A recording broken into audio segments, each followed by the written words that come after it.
What if the Alpha King rejected his fated mate?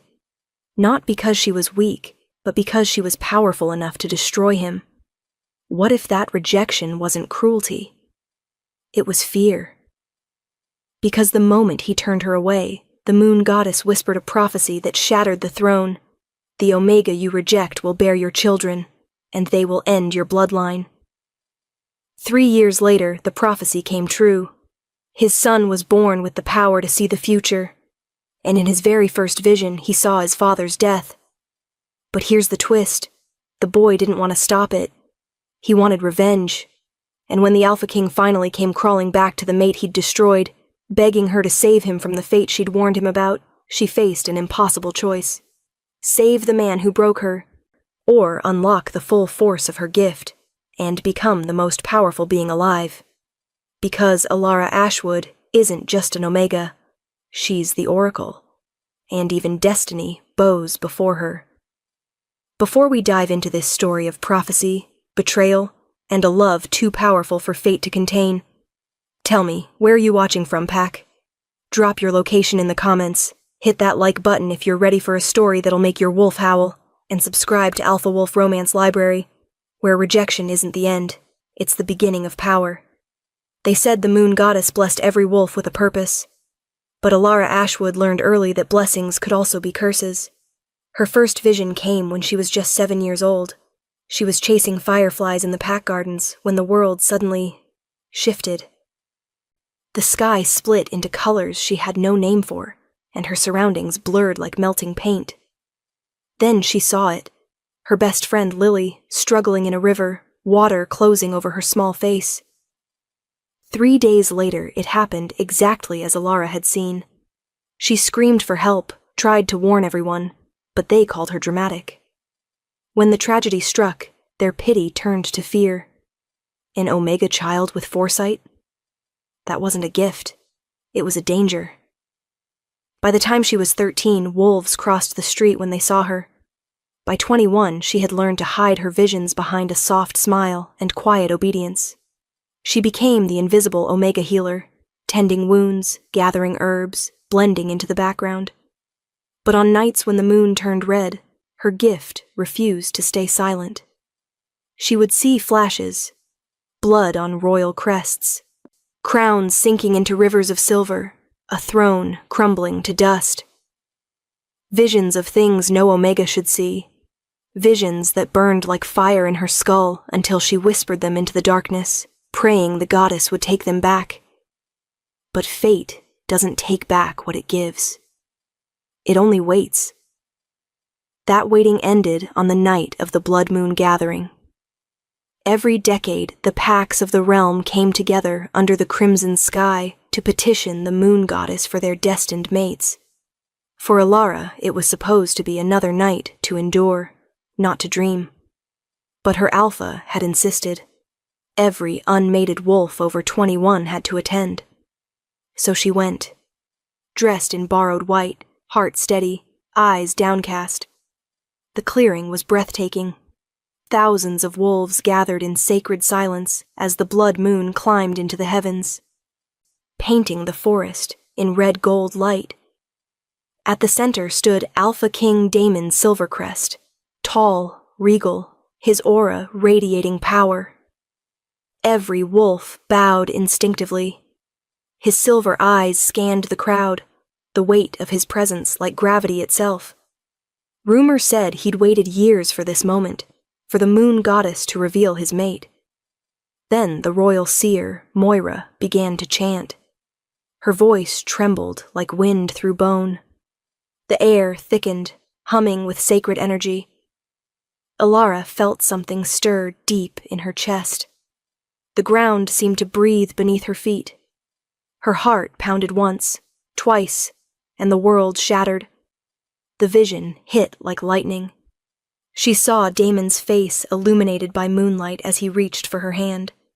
She saw their bonding ceremony, the royal crown glinting above them. She saw herself as Luna Queen. And then, blood. Ancient scrolls hidden beneath the palace. A secret older than the Silvercrest name. Documents soaked in royal blood that proved the unthinkable. Damon's ancestors were usurpers. They had murdered the true royal family 3 centuries ago and claimed their throne. She saw herself discovering the truth and dying for it, killed not by an enemy, but by the mate who was supposed to protect her. Alara tore herself out of the vision, gasping. The grove spun around her, the chant breaking off abruptly.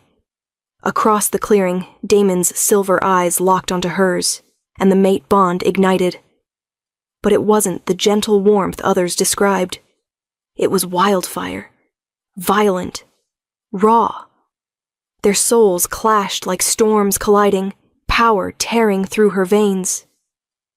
Moira's voice broke through the chaos, high and shrill, speaking with the weight of prophecy. Beware the Omega who sees. She will uncover what was buried. She will birth the heirs who will take what was stolen. The grove fell silent. Every gaze turned to Alara, the only Omega touched by the mate bond. Damon's expression hardened.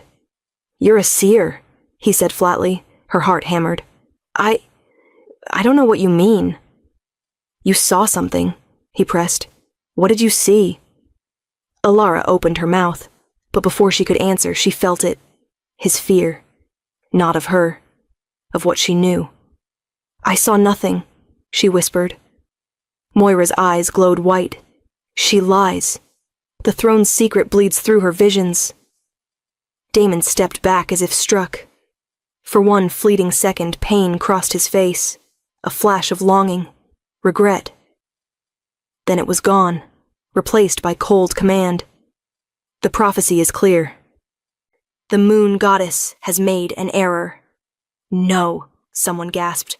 "The goddess never errs." "Then this is a test," Damon said, voice ringing with forced calm, "to see if I will choose duty over desire." He looked directly at Alara, his mate, his equal, his fear, and pronounced the words that would change her life forever. "I, Alpha King Damon Silvercrest, reject you, Alara Ashwood, as my fated mate. The bond between us is severed, by my command." The connection snapped. Pain lanced through her chest, white-hot, pure. She fell to her knees, gasping as the crowd murmured. But beneath the agony, something flickered. A quiet, dangerous understanding. He hadn't rejected her because she was weak. He'd rejected her because she was powerful enough to destroy him. And as the blood moon burned overhead, Alara Ashwood whispered to herself through tears, "He thinks I'm the danger. He has no idea." They said the pain of rejection fades with time. They lied. For Alara Ashwood, time didn't dull the agony. It only carved it deeper. She awoke 3 days after the blood moon gathering inside a dimly lit chamber of polished stone and gold bars. It wasn't a dungeon, but it might as well have been. The scent of silver hung in the air, burning her skin ever so slightly. A reminder that this was no sanctuary. This was a cage designed for someone they feared more than they pitied. A soft knock echoed. The door opened, and there he was, Alpha King Damon Silvercrest. Even stripped of the ceremonial robes, he radiated power, but the sharp command in his eyes had dulled, replaced with something hollow. Guilt, regret, or maybe just exhaustion. "You're awake," he said quietly. "Alive." "Unfortunately," Alara replied, her voice brittle. Damon stepped inside but kept his distance, as if proximity alone could reignite the bond he'd severed. "You'll be leaving the palace at dawn." "Leaving?" she echoed. "To the silent monastery in the northern range," he said. "It's a sanctuary for seers. You'll be safe there." Alara laughed, a dry, bitter sound. "Safe? From whom, Damon? From your guilt? Or from your truth?" His jaw tightened. "You don't understand the forces at play, Alara. What you saw, if that secret ever came out, the entire kingdom would burn. Civil war, thousands dead. I won't let that happen. So you'll sacrifice me instead? Damon looked away, pain flickering behind his stoicism. I'm protecting you. No, Alara whispered, stepping closer. You're silencing me. You're afraid of what I saw. He didn't answer. Didn't deny it. That silence was confirmation enough. Your gift is a burden, Damon said finally. The monastery's wards will suppress your visions. You'll live peacefully, without fear, without pain. Alara met his gaze, her eyes dark with fury. Without choice. He didn't reply. He didn't have to. The guards arrived moments later, silver chains gleaming like betrayal itself. The journey north was long and cold. 6 guards, a priest, and the royal seer. Moira accompanied her. Alara sat in silence, staring through the barred window as mountains rose in the distance. But visions pulsed beneath her skin. Flashes of white snow, the glint of silver wards, her own body fading into nothingness. That night, as the convoy camped beside a frozen river, the vision struck full force. She saw herself entering the monastery's gates. She saw kind faces, warm fires, the illusion of safety. And then, she saw the truth. The wards didn't just suppress prophecy. They erased it. Piece by piece, they stripped a seer of her sight, her memories, her will, until she forgot who she was entirely. When the vision released her, Alara was trembling. She understood now. Damon wasn't protecting her. He was erasing her, and she would rather die than let him succeed. On the 3rd night, she made her move. The guards had grown complacent. Moira sat by the fire, muttering over her divining bones. Alara waited, watching the flickering timelines through her mind's eye. 5 seconds into the future, 10, 20. She saw herself step left to avoid a silver arrow, duck just before the nearest guard turned, run when the thunder struck. She moved like a shadow dancing through destiny itself. "Stop her!" a guard shouted, but his words came too late. Alara was already at the cliff's edge, wind whipping her hair. The river below roared like a beast. Moira's voice cut through the chaos. "You cannot escape prophecy, girl!" Alara turned, meeting the old seer's glowing eyes. "No," she said, "but I can rewrite mine." Then she jumped. The icy water hit like knives. For a moment she thought she'd die there, swallowed by the current. But something deeper pulled her onward, the faint echo of the bond Damon had tried to kill. It wasn't gone, just buried. Hours later, she crawled onto a muddy riverbank, shaking, bloodied, freezing. The moon hung low above her, full and watchful. Alara pressed a trembling hand to her chest. Whispering through chattering teeth, "He wanted to silence my visions, but they'll be the last thing he ever forgets." And as the night closed around her, the first spark of defiance flickered in her veins. She wasn't just a rejected Omega anymore. She was a fugitive prophet. And the future, her future, had just begun to change. For days, Alara drifted between pain and silence. The river had carried her miles from the royal road, deep into the wilderness where no wolf dared to wander. When she finally woke, her body ached, her throat burned, and her heart felt hollow, like something sacred had been torn out and left to bleed. She built a fire, wrapping herself in wet, torn fabric, and stared into the flames until her reflection blurred. It had been 1 week since Damon rejected her. 1 week since her destiny had shattered. But rejection wasn't the end the moon goddess intended. It was the beginning of something far more dangerous. The first vision came quietly. It started as a tremor in her hands, a warmth that spread through her chest. Then the air shifted, time itself bending like light through water. She saw herself months from now, her belly round, her heartbeat joined by 2 smaller ones, a boy and a girl, twins. The boy's eyes glowed silver, the same piercing color as his father's. But his gaze was colder, sharper.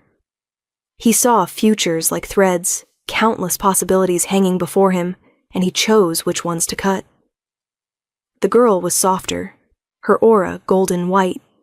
She didn't just see what would happen. She could reshape it. She could reach into the fabric of destiny and change it. The vision shifted again, faster, stronger. Alara saw the boy at 3 years old standing before a throne, his tiny voice calm, his tone chilling. "I saw your death, Papa." Then she saw Damon's face, horrified, desperate, and heard the boy's next words. "I'm not stopping it." Alara gasped and fell to her knees, clutching her stomach even though it was still flat. The vision had left behind something real, a pulse of warmth, faint but alive beneath her palm. The truth settled over her like moonlight. She was pregnant. And the children inside her weren't just heirs to a broken kingdom. They were the fulfillment of Moira's prophecy. The heirs who would end the stolen bloodline and restore balance to the supernatural world. But the vision had shown her something else too. Something that made her blood run cold. Her own ancestry. She saw a girl, centuries ago, fleeing through fire and smoke, the last surviving member of the true royal family. That girl had hidden among Omegas, her descendants blending into obscurity until they were forgotten. Until Alara was born.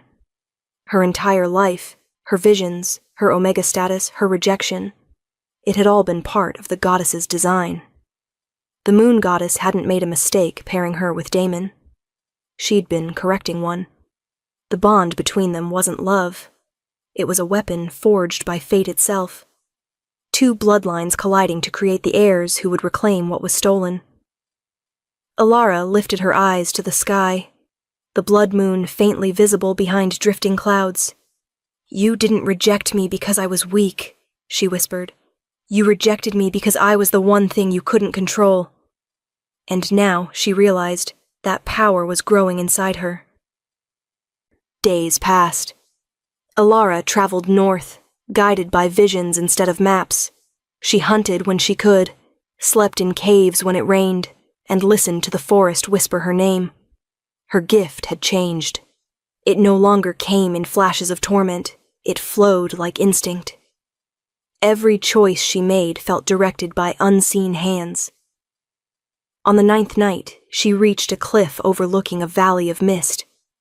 A single moonbeam pierced the fog, illuminating ancient ruins, symbols carved in the stone that pulsed with the same energy as her visions. She saw herself kneeling there in a future yet to come, surrounded by wolves cloaked in shadow, seers, like her. A hidden order, a sanctuary. And she knew this was where she would build her strength. Alara pressed a hand over her heart, feeling the 2 tiny sparks of life within her respond. One calm, one wild. "You're the reason," she murmured, smiling through tears. "You're why I survived that river. You're why I can't give up." Her voice grew steadier, conviction replacing grief. "They'll call you cursed. They'll call you dangerous. But you are prophecy made flesh. And one day, we'll return, not as beggars, not as fugitives, but as the power Damon tried to destroy." The wind carried her words into the night, and for the first time since the rejection, the pain in her chest didn't feel like loss. It felt like awakening. Alara Ashwood wasn't running anymore. She was rising. And somewhere in the darkness, fate shifted, watching, waiting, as the Omega who had been rejected began to forge the future the Alpha King feared most. The mountains were not kind to wanderers. They rose like jagged teeth at the world's edge, endless snow and silence stretching for miles. Most wolves who ventured this far north never returned, but Alara Ashwood wasn't most wolves. She followed the pull inside her chest, the faint, steady hum of prophecy guiding her steps. For weeks she walked through cold and hunger, surviving on melted snow, and the faint hope that her visions were leading her somewhere real. When her strength began to fade, she whispered to the moon goddess for the first time since her rejection, "If you're still watching, show me where to go." Her answer came in light. At dusk, the last ray of sun struck a cliffside and revealed a symbol carved deep into the rock, a spiral surrounded by 7 stars. Alara recognized it instantly. She had seen it in one of her earliest visions, but never understood what it meant. Now she did. It was the mark of the Veiled. Every seer knew the name, but few believed they still existed. They were the ghosts of prophecy, wolves with the gift of foresight who had escaped capture and persecution. They lived in secret, moving in shadows, protecting their kind from the packs that sought to own them. Alara pressed her hand to the symbol. The rock rippled like water, and the mountain opened to reveal a tunnel. She stepped inside. Torches lined the passageway, flickering as she passed. The air was warmer, filled with the faint scent of herbs and parchment. At the tunnel's end stood a massive chamber, a sanctuary carved from the mountain itself. Dozens of wolves stood in silence, their eyes glowing faintly with prophetic light. "Welcome, Alara Ashwood," said a voice. A woman emerged from the crowd. She was tall, with hair as white as frost, and eyes that swirled like galaxies. Power radiated from her effortlessly. This was Cassandra Nightvale, the leader of the Veiled. "You knew I was coming," Alara said. "I saw it 3 years ago," Cassandra replied. "You, carrying the children who would change everything. The world has been waiting for you." Alara hesitated. "Then you know what I am." Cassandra smiled. "We all do. You're not cursed, Alara. Your evolution." The words hit harder than she expected. For the first time, someone didn't look at her like a danger, but like destiny. Cassandra guided her deeper into the sanctuary. The Veiled had built an entire world beneath the mountain. Libraries filled with prophetic records, training halls where seers learned to control their visions, healing chambers where they used their gifts for good instead of war. Alara stayed. At first because she had nowhere else to go, and later because she didn't want to leave. Months passed, then years. Under Cassandra's guidance, she learned to enter visions at will. She stopped being a prisoner to what she saw and became its master. She discovered she could see multiple futures at once, like branches of a tree, some ending in light, others in ruin. She trained until she could navigate them without losing herself. She also learned combat, using short bursts of foresight to anticipate attacks. Her body grew stronger, her mind sharper. For the first time in her life, she felt control. The Veiled became her family, and for the first time since her exile, she allowed herself to hope. One night, Cassandra found her standing at the sanctuary's edge, staring into the endless snow. "You've grown powerful," she said softly. "But power always brings a choice. What will you do with yours?" Alara looked down at her hands, hands that could heal or destroy, hands that now glowed faintly with golden light. "I'll protect my children," she said. "And when they're ready, we'll take back everything Damon's bloodline stole." Cassandra studied her for a long moment. "There will come a day when the Alpha King comes begging for you," she said. "You'll see it before he arrives. The question is, will you forgive him or finish what fate started?" Alara didn't answer. She didn't need to. Her silence was its own prophecy. When the time came, she would know. As the months passed, her belly grew heavy with life. The Veiled protected her fiercely, surrounding her with light and song as she brought her children into the world. A son with silver eyes that glowed with tactical clarity, Kieran. A daughter with eyes like molten gold, Seraphina, the reality weaver. The moment Alara held them, she knew the future had already shifted. She wasn't the cursed Omega anymore. She was the Oracle, the mother of prophecy, and the world would tremble before what she had created. Alara had seen 1,000 births in her visions, but none prepared her for the night her children came into the world. The mountain winds howled like wolves mourning the past, and the torches inside the sanctuary flickered as if the air itself trembled at what was about to happen. The veiled surrounded her in a circle, their eyes glowing faintly. Cassandra stood closest, her voice calm but commanding. "Breathe, Oracle. The goddess herself watches tonight." Alara obeyed. Sweat streaked her forehead, her breath shallow and sharp. Every contraction brought with it flashes of futures, some radiant, some drenched in blood. She saw her children as infants, as rulers, as warriors. She saw them saving the world and ending it. Prophecy and pain blurred into one. Then, with a cry that shook the walls, the first child was born. A boy. Kieran. The moment he took his first breath, his eyes opened. Silver, luminous, ancient. He did not cry. He simply stared at his mother as though he knew exactly who she was and what she had endured. Around them, the air rippled with energy, faint glimpses of the future flashing across the walls like lightning. Battlefields, crowns, peace treaties, betrayals. Cassandra whispered, "He sees them all, every possible outcome. He will be the tactician of destiny." Alara held him close. His small heartbeat was steady, strong. "My son," she whispered. "The world will fear you before it understands you." Minutes later, another wave of pain struck, deeper and longer. Cassandra met Alara's eyes. "There's another." Alara already knew. She had seen the girl in her dreams. When the second child came, the air grew warm. Light poured through the cracks in the mountain ceiling, as if dawn itself had been summoned early. A girl, Seraphina.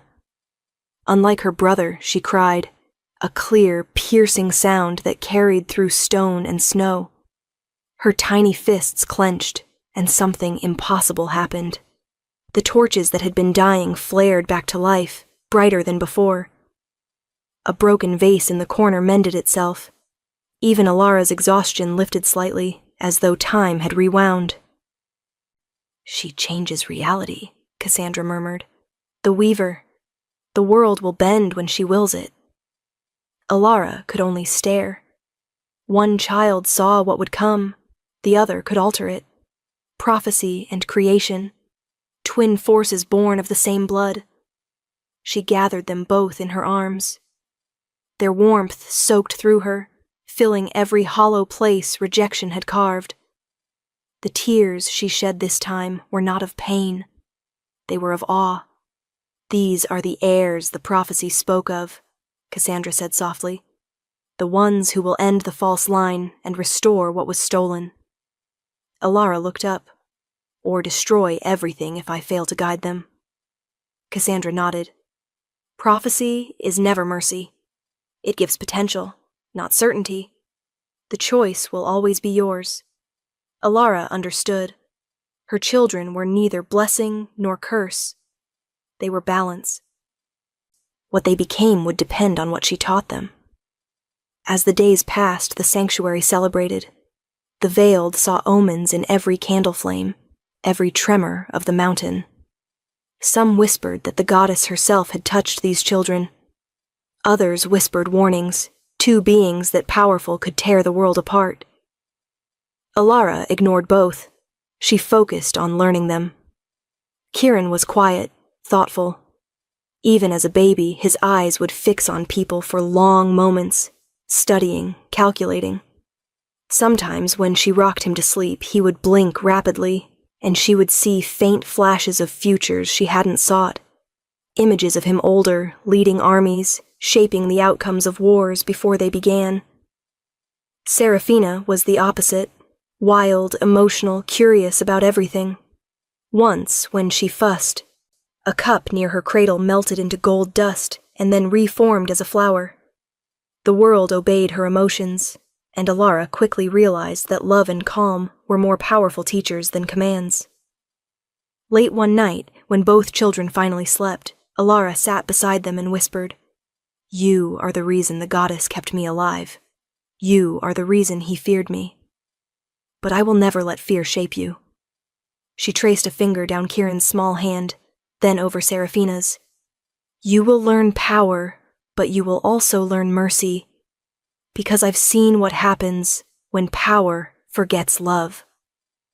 In that quiet chamber, surrounded by the heartbeat of prophecy, Alara made a promise, to her children, to the goddess, and to herself. "When the world comes for you, I will stand in front of it. When they beg for your power, I will teach you restraint. And when the Alpha King realizes what he's lost, I will not hide. I will return." Cassandra's voice echoed faintly from the doorway. "Return for vengeance." Alara shook her head. "For justice." She turned back to her sleeping children. "The moon goddess made me see death and rejection, so I'd understand what to rebuild from their ruins. My children will not inherit fear. They will inherit choice." Outside, the storm quieted. The air stilled, as though even the wind bowed to the prophecy that had just been born. Alara Ashwood kissed each of her children's foreheads and whispered, "Rest now. When you wake, the world will already be changing." And it did. The next morning, for the first time in 100 years, the blood moon rose again.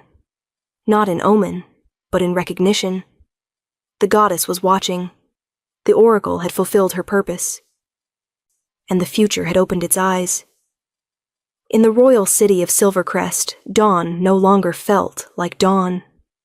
The light rose over a kingdom losing its pulse, and its king was losing his mind.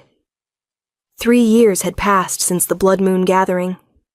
3 years since Alpha King Damon Silvercrest had rejected his fated mate in front of the entire realm.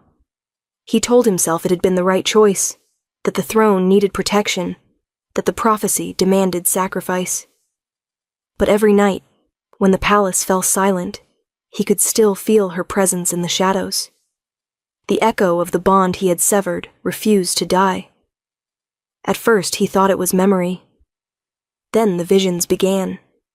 They came without warning, flashes of a woman walking through snow, her hands glowing gold, of a cave filled with light, of 2 children with eyes like stars. They were too real to be dreams and too painful to be hallucinations. His wolf howled inside him every time her name brushed his mind. Alara. He tried to bury himself in duty, council meetings, border disputes, endless decrees, but the court had grown restless. Whispers followed him through the halls. The people were beginning to doubt the goddess's favor. Some said his rejection had cursed them all. Others said the true Luna still lived, and that her absence was the reason their crops failed, and their warriors fell in battle. Even his most loyal advisors had begun to question him. One evening, the royal seer, Moira, entered the throne room without being summoned. Her eyes were white, her voice distant. "You cannot outrun what was written," she said. "The child of your blood will soon see your death." Damon's chest tightened. "What child?" "You know which," she replied. He rose from the throne, his voice low. "Speak plainly." Moira's sightless eyes turned toward him. "Your son will see your end, and will choose not to stop it." The words struck like a blade. Damon froze. "You're lying." "The goddess does not lie," Moira said. "You rejected your mate, thinking you were protecting the realm. In truth, you doomed yourself. The bond's echo ties you to her still. You see her life because your souls remain unfinished." He gripped the edge of the throne. "If she's alive, where is she?" Moira hesitated. "Far beyond your reach. The Veiled guard her now. Even I cannot see through their wards." "The Veiled?" he repeated. "That's a myth." "They were a myth," Moira said, "until the oracle gave them life again." The title hit him harder than the prophecy. Oracle? She has accepted what you feared. Her visions are no longer a curse, they are a crown. And she has borne you heirs who see further than even the goddess's gaze. Damon sank back onto the throne.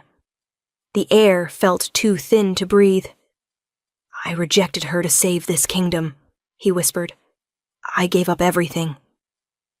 Moira's voice softened. And now, to save yourself, you must find her. Only she can decide whether you live or die. He didn't sleep that night. He sat in the dark, staring at the empty space beside his bed where she should have been. For the first time in his life, the Alpha King of Silvercrest felt small. The next morning, he called for his generals. Find her, he ordered. Search every border, every pack, every mountain. Bring me word of Alara Ashwood. The generals exchanged uneasy glances. And if she refuses to return? Then I'll go myself. As they bowed and left, Damon turned to the window. The blood moon had not risen in 3 years, yet the horizon glowed faintly red. He could feel her power even from here. Alive, growing, untamed. Each day after that, the visions grew stronger. He saw through her eyes now, the curve of her hand as she taught their son to read, the golden hair of their daughter as she laughed among strangers. He felt their laughter in his chest like a heartbeat that wasn't his own. The bond he had broken had found a way to mend itself, not through forgiveness, but through blood. Soon, reports came in from the Northern Territories. Rumors of a woman who healed with light, of a boy who predicted ambushes before they happened, of a girl who could stop storms with a single word. Damon knew before the messenger finished speaking. They were his. He dismissed the council, ignored the guards, and rode out alone. For 3 days he followed the trail through forests and mountains. He didn't eat. He barely slept. The visions guided him, stronger with each mile. On the 4th night, he dismounted at the edge of a frozen lake.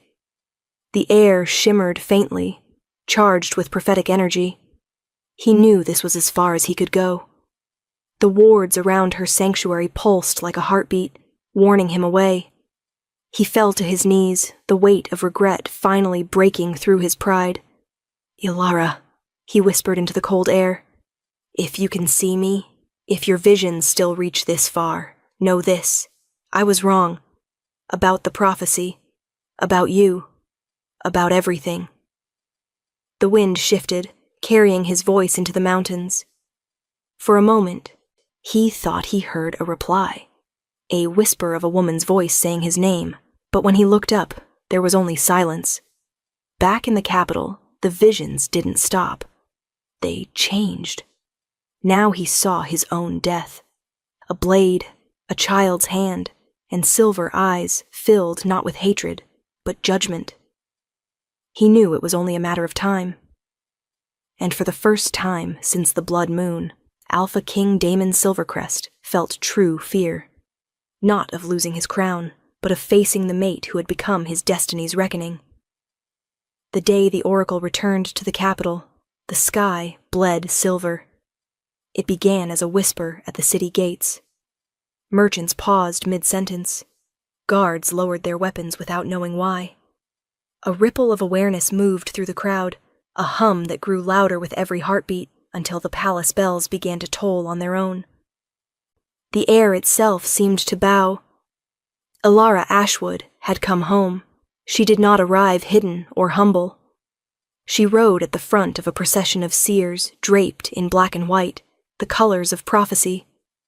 Behind her walked wolves carrying staffs carved with glowing runes, eyes shimmering with light.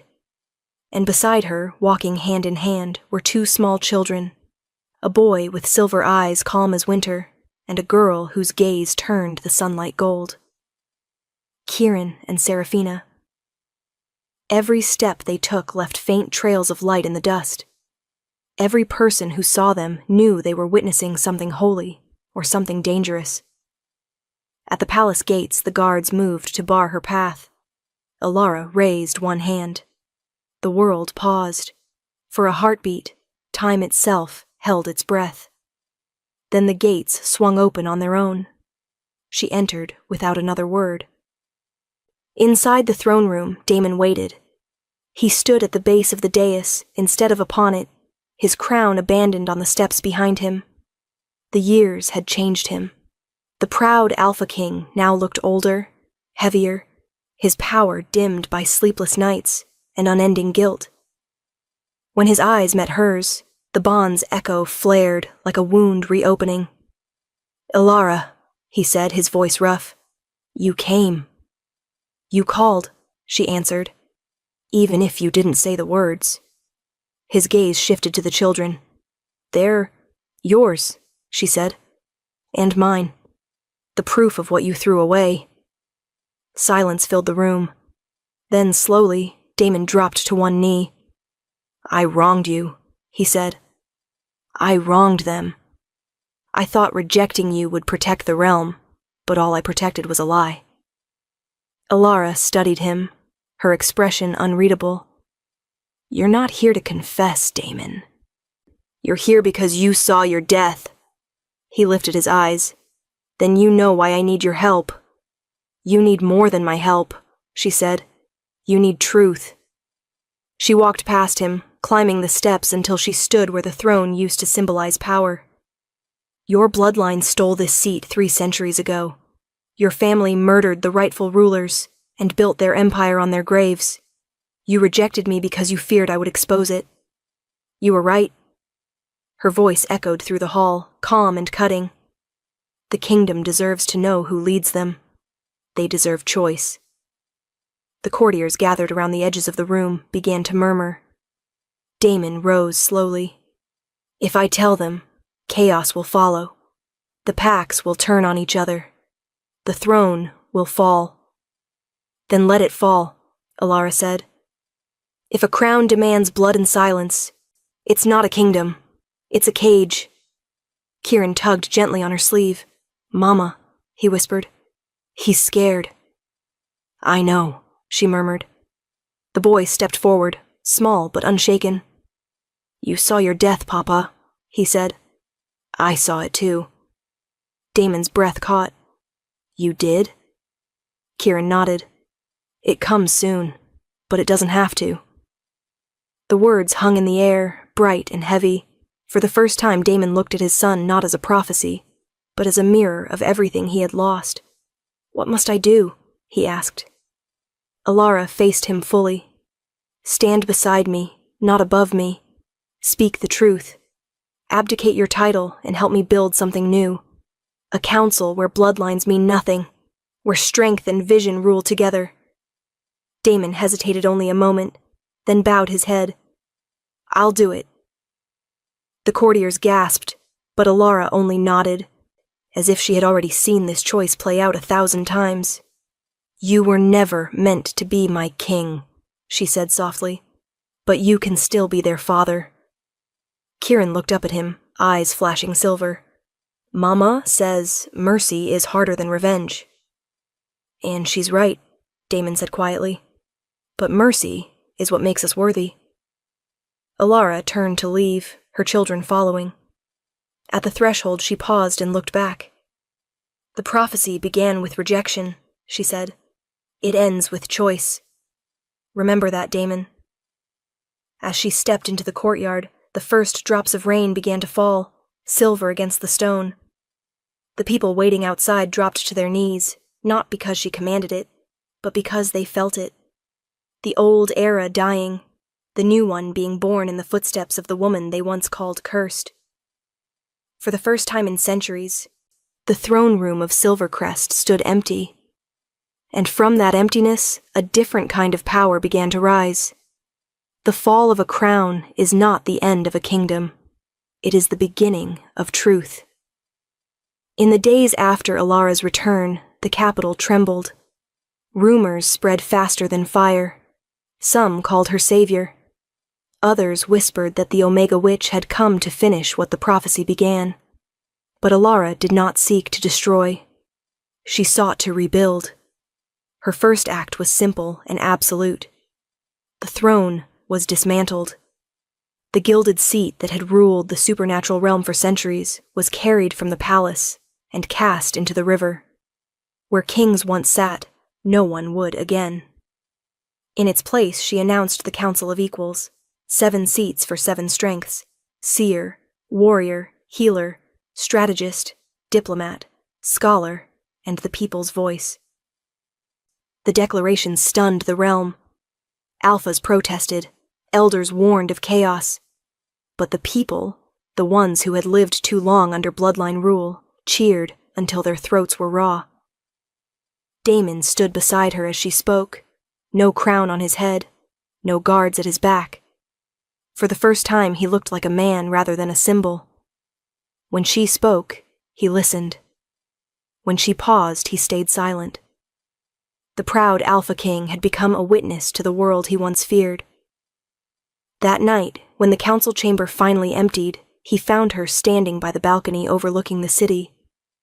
The moonlight caught her hair, and for a moment he saw her not as a prophet, not as an oracle, but as the woman he had once reached for before fear stopped him. "You were right," he said quietly. "Everything you warned me about. The prophecy, the bloodline, the lies. You saw it all." Alara didn't turn. "And you didn't want to believe me." "I was a coward," he admitted. "I called it duty, but it was fear. I told myself I was protecting the kingdom, but I was only protecting myself." She faced him then, her expression calm, but unreadable. "And now?" "Now I want to help you fix what I broke." Alara studied him for a long time before answering. "Redemption isn't spoken, Damon. It's proven." He nodded. "Then I'll prove it." Over the next weeks, Damon did what no Silvercrest had ever done.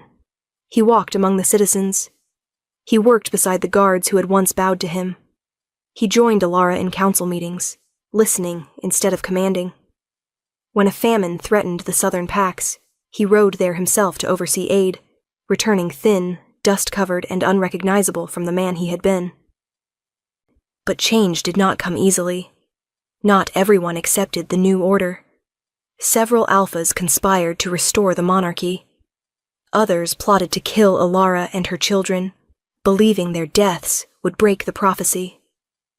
The first assassination attempt came at dawn. An arrow tipped with silver and laced with poison streaked toward Alara as she left the council hall. Damon moved before anyone else could. The arrow struck his shoulder instead of her heart. For hours, Alara worked to heal him, her hands glowing faintly. When his breathing steadied, he opened his eyes and whispered, "You would have died."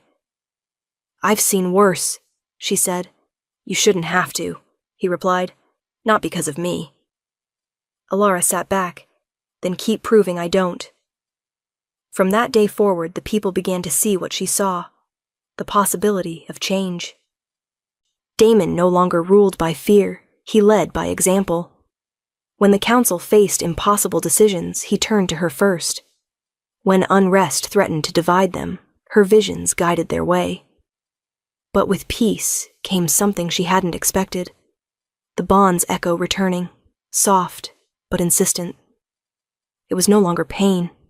It was warmth, faint and persistent, like a memory refusing to fade. Late one night, she found him again on the balcony. The city slept below them, the stars scattered like ash across the sky. "You look better without a throne," she said. He smiled faintly. "You look the same as the night I lost everything." Alara leaned on the railing. "You didn't lose everything, Damon. You just forgot what mattered." "Remind me," he said quietly. She hesitated. "You can't undo what you did. You can only choose differently now." That's what the goddess teaches in every prophecy. Choice is power. He looked at her, eyes steady. "Then I choose this. You, the children, whatever you'll allow me." Alara didn't answer immediately. She watched the horizon where dawn threatened the night. "I don't want destiny," she said finally. "I want decision. I want something chosen, not fated." "Then let me earn it," he said. She turned to him, her voice softer than he had ever heard it. "You already are, slowly. For the first time since the rejection, he smiled without shame. Below them, the bells of the capital began to ring. 3 slow chimes that meant one thing: peace in the realm. It would not last forever. Alara knew that. Prophecy never allowed stillness for long. But for this brief moment, the kingdom Damon had built on fear stood rebuilt on truth. And the 2 wolves who had once broken each other stood side by side, not as king and queen, not even as mates, but as something rarer, as equals. And somewhere deep inside her, Alara felt it, the faintest stir of forgiveness. Not full, not yet, but real enough to begin. The goddess had written their story in blood and sorrow. Now they would rewrite it in choice. Peace is a fragile thing. It doesn't shatter all at once. It cracks quietly, until one moment becomes enough to break it forever. 6 months after the Council of Equals was formed, the prophecy began to stir again. The same vision that had haunted Damon's sleep now came to Alara with perfect clarity. The council hall bathed in fire, the sound of screaming, and the flash of a blade tipped with silver. She woke in the middle of the night, breathless. The prophecy never lied. For days she tried to prevent what she'd seen. She strengthened the wards, doubled the guards, and trained with Cassandra's seers to track disturbances in fate. But destiny is not a wall that can be fortified. It's a river. And this river had already begun to flow. The day of the attack dawned bright and still. The council gathered for their monthly session.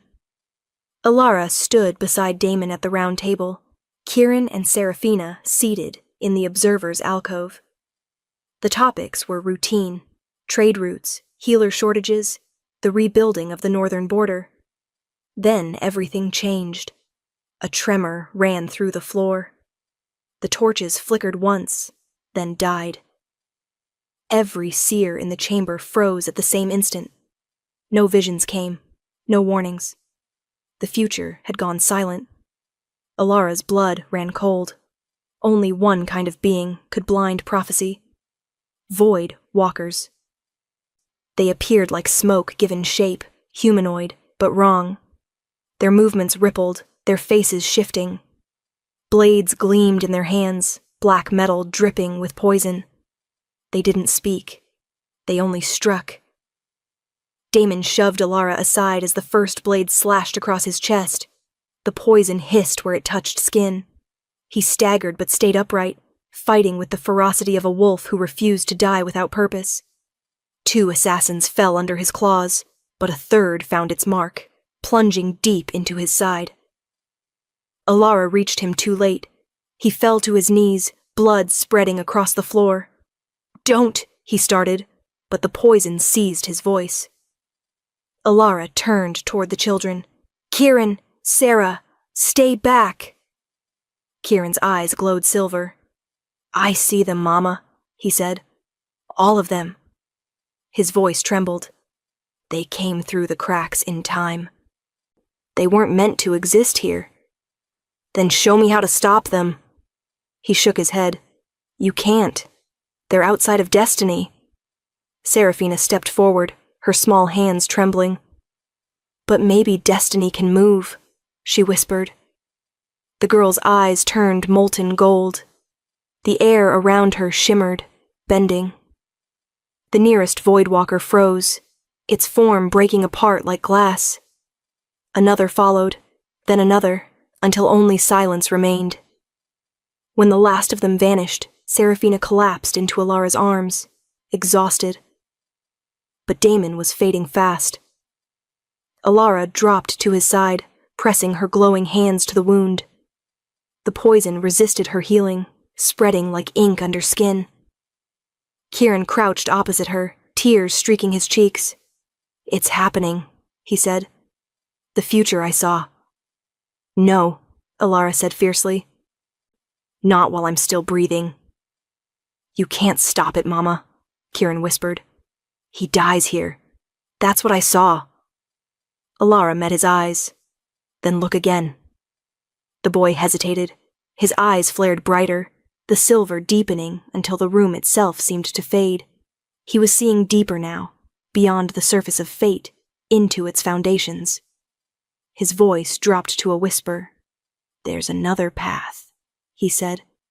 "If you use your full power, if Sarah helps you. But if you do, something changes.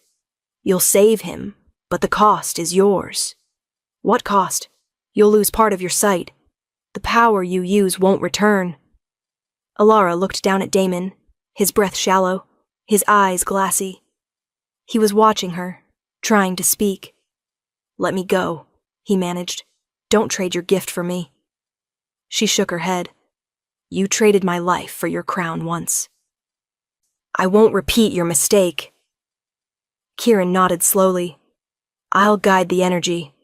Mama, you and Sarah just have to reach for it together."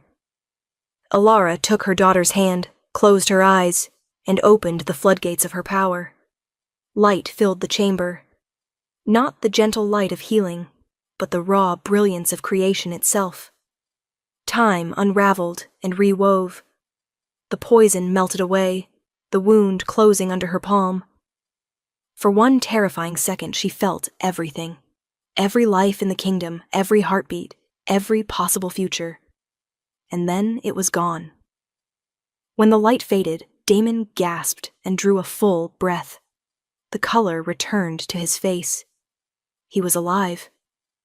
But Alara's vision blurred. The world dimmed, half of it swallowed in white haze. She touched her temple and knew.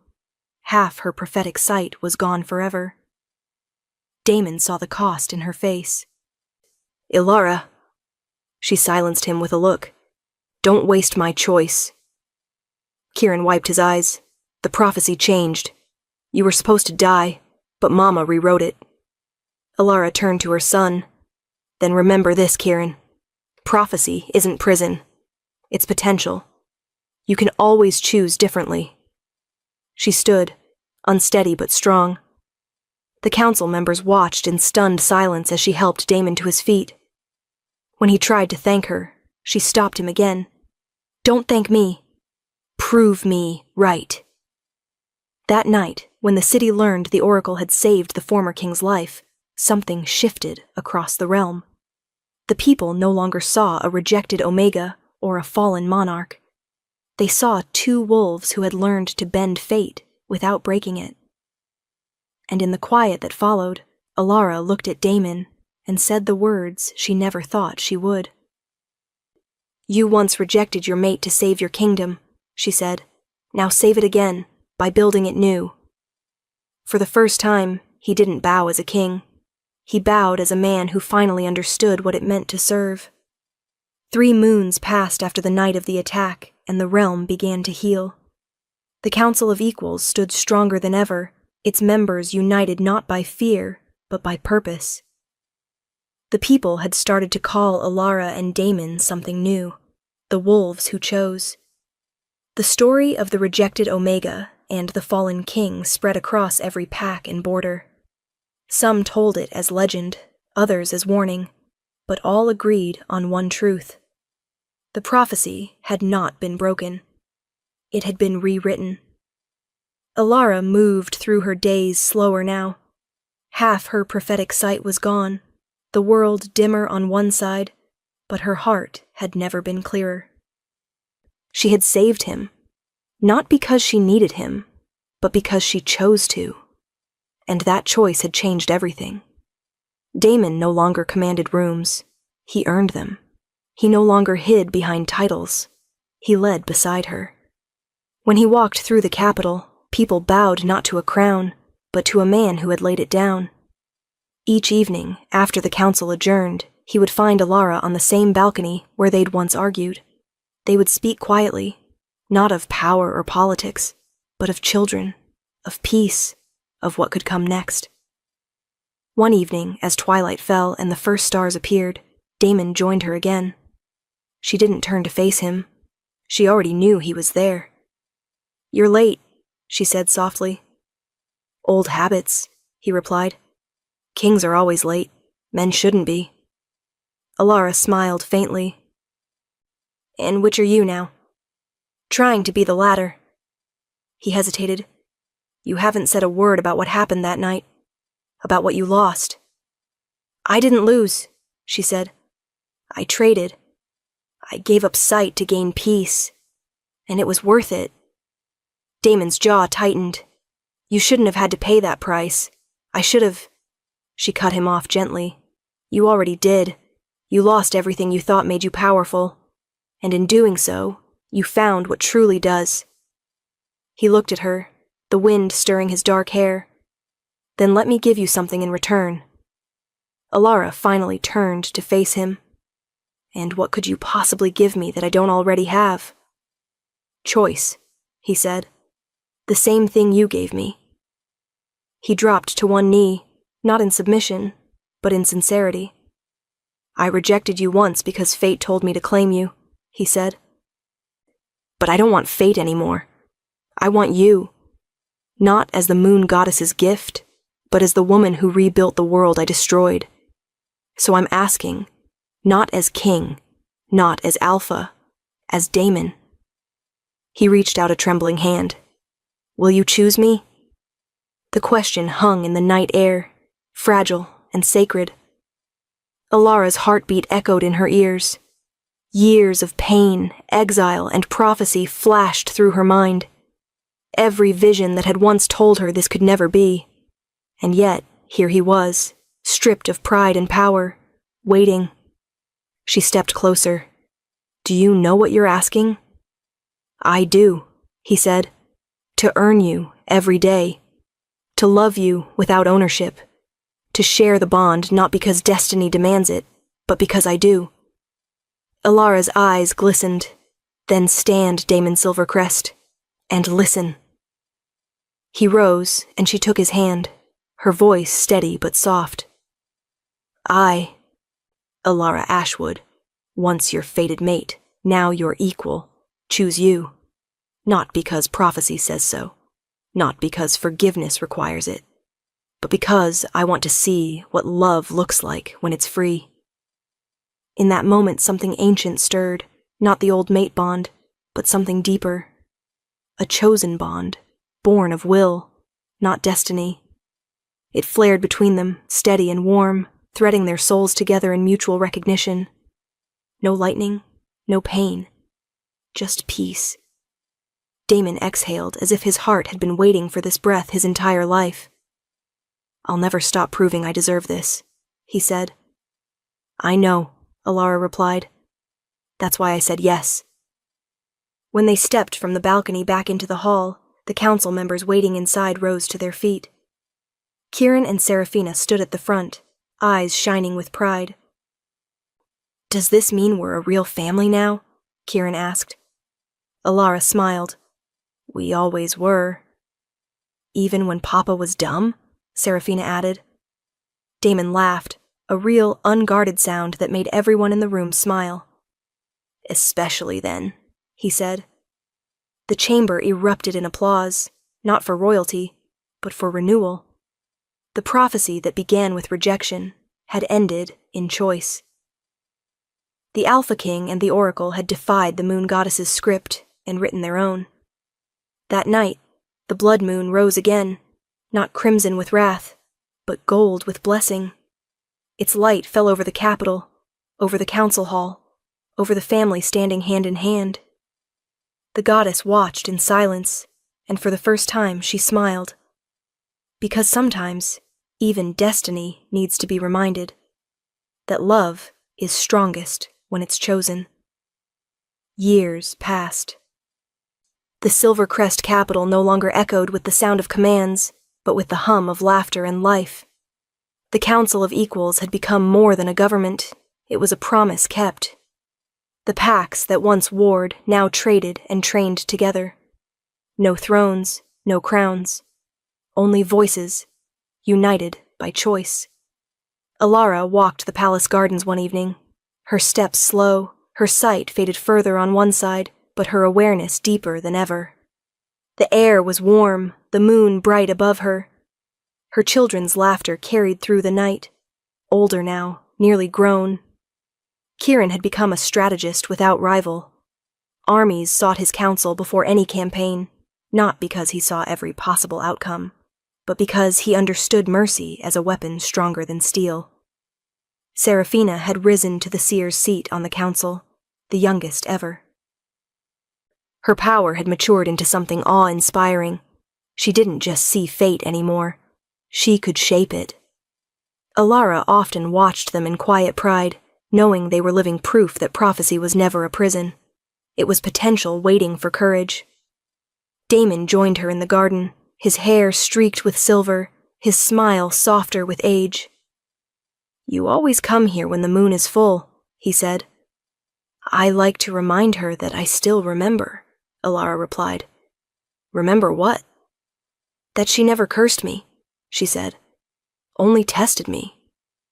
He looked at her for a long moment. "You still see things, don't you? Even without your full sight." "Not as often," Alara said. "But when I do, they're clearer. The goddess doesn't waste visions on those who've already learned their lesson." He smiled faintly. "And what lesson was that?" She turned toward him, her face calm, radiant in the moonlight. "That rejection wasn't cruelty. It was awakening. The bond had to break so I could find myself without it." "And us?" he asked quietly. "That we were never meant to complete each other," she said. "We were meant to challenge each other, until we grew into who we were supposed to be." Damon took her hand. "Then I thank the goddess for every mistake I made, because it led me here." She squeezed his hand. "She'll like hearing that." That night, after he slept, Alara dreamed. The moon goddess appeared to her one final time, surrounded by light that felt like memory itself. "You were never a punishment, Alara Ashwood," the goddess said. "You were the proof that even fate must bend to those who choose love over fear." When Alara woke, dawn was rising, soft, golden, and new. The children were training in the courtyard, their laughter bright. Damon stood watching them, proud. Alara joined him, her heart steady, her spirit free. The prophecy had ended. The oracle had found peace, and destiny once feared now bowed in quiet respect to the woman who dared to rewrite it.